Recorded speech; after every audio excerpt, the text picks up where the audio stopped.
Sa loob ng naghihingalong palasyo, ang bawat hininga ni Haring Fernando ay tila isang kandilang unti-unting nauubos. Dahil hindi na nagbalik sina Don Pedro at Don Diego, ang bunsong si Don Juan na lamang ang natitirang liwanag sa buhay ni na Reyna Valeriana at ng hari. Ngunit para kay Juan, hindi sapat ang manatili at manood sa pagdurusa ng ama. Ama, batid ko ang bigat ng iyong karamdaman at ang lumbay na bumabalot sa ating kaharian. Huwag po kayong mawalan ng pag-asa. Hayaan niyo akong hanapin ang lunas. Juan, ikaw na lamang ang natitira sa aming piling. Hindi ko kayang isipin na pati ikaw ay mawawala rin sa akin gaya ng iyong mga kapatid. Ama, ano ang halaga ng aking pananatili kung kayo naman ay patuloy na naghihirap? Handa akong maglakbay. Handa akong magtiis upang ibalik ang inyong kalusugan. Ang inyong basbas ang aking magiging pinakamatibay na sandata. Juan, alam kong hindi kita mapipigilan. Nakikita ko sa iyong mga mata ang tapang at kabutihan. Kung ito ang iyong pasya, baunin mo ang aking bastos. Pero mag-ingat ka, anak, sapagkat mapanganib ang landas na iyong tatahakin.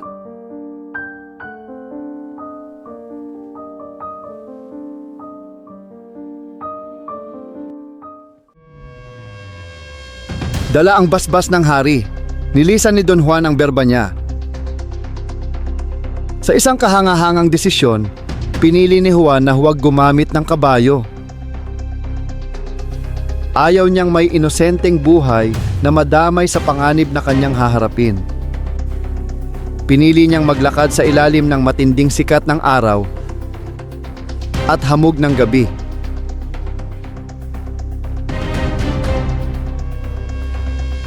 Lumipas ang mga buwan, gutom, uhaw, at pagod ang kanyang naging kasama. Ngunit ang kanyang puso ay nanatiling matatag. Nang matanaw na niya ang dambuhalang bundok Tabor, nasalubong niya ang isang matandang pulubi na nakasandal sa puno. Tila malapit na ring pumanaw dahil sa gutom. Ayos lang po ba kayo, Ginoo? Mukhang kayo ay nanghihina. Ako'y nanghihina sa gutom at uhaw. Sandali lang po, may dala akong pagkain. Heto po, mayroon akong kaunting baon. Maraming salamat, iho. Ang iyong kabutihan ay hindi ko malilimutan. Ngunit ano nga ba ang sadya mo dito? Hinahanap ko po ang mahiwagang ibong Adarna. Sa taas ng bundok, makakita ka ng isang kubo. Apuntuantahan mo ang ermitanyong naroon. Siya ang magtuturo sa iyo nung landas patungo sa iyong hinahanap.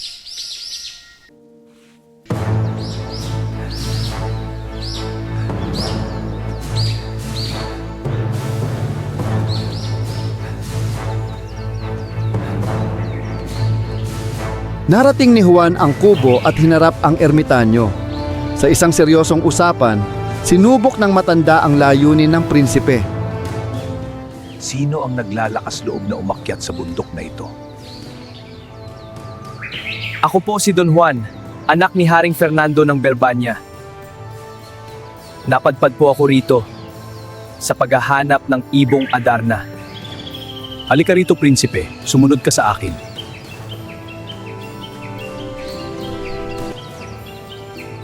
Bakit mo gustong sumunod sa kapalaran ng mga naging bato sa ilalim ng Piedras Platas? Hindi ako naparito para sa karangalan. Kung hindi, dahil ako isang anak na nagmamahal sa kanyang ama. Sa sagot na iyon, nabasa ng ermitanyo ang kadalisayan ng kanyang puso. Ibinunyag ng ermitanyo ang sikreto. Ang Adarna ay umaawit ng 7 himig at 7 beses nagpapalit ng kulay. Sa bawat awit, kailangang sugatan ni Juan ang kanyang palad at pigaan ito ng dayap upang ang hapdi ay magsilbing gising sa kanyang diwa. Dalhin mo ang mga ito at gamitin sa paghuli ng ibong Adarna. Maraming salamat, Ginoong Ermitanyo.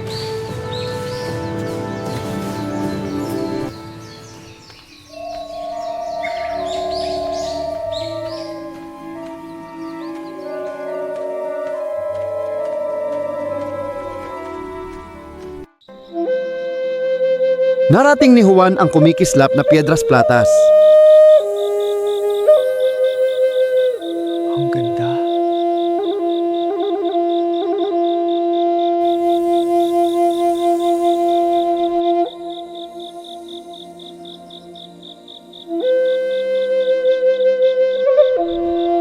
Nang sumapit ang hating gabi, dumating ang ibong Adarna na tila isang buhay na bahaghari.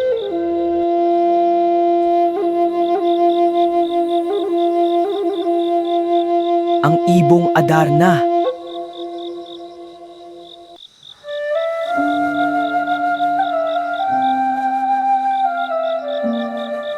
Sa bawat awit nito, matinding antok ang dumadalaw kay Juan. Ngunit sa bawat nota, isang hiwa sa palad at piga ng dayap ang kanyang ginagawa. 7 sugat, 7 hapdi.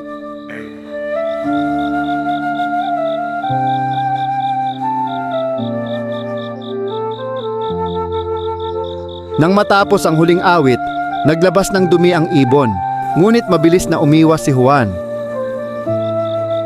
Agad siyang umakyat sa puno at gamit ang gintong hawla. Matagumpay niyang nahuli ang ibong Adarna. Sa wakas, ang pag-asa ng berba niya ay nasa kanyang mga kamay na. Ang tagumpay ni Don Juan ay patunay na ang kabutihan sa kapwa ay laging may magandang balik.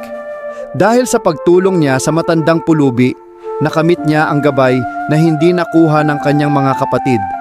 Sa ating buhay, huwag nating kalimutang maging mabuti dahil ang tulong na ating ibinibigay ay madalas na bumabalik sa atin sa oras ng ating pangangailangan.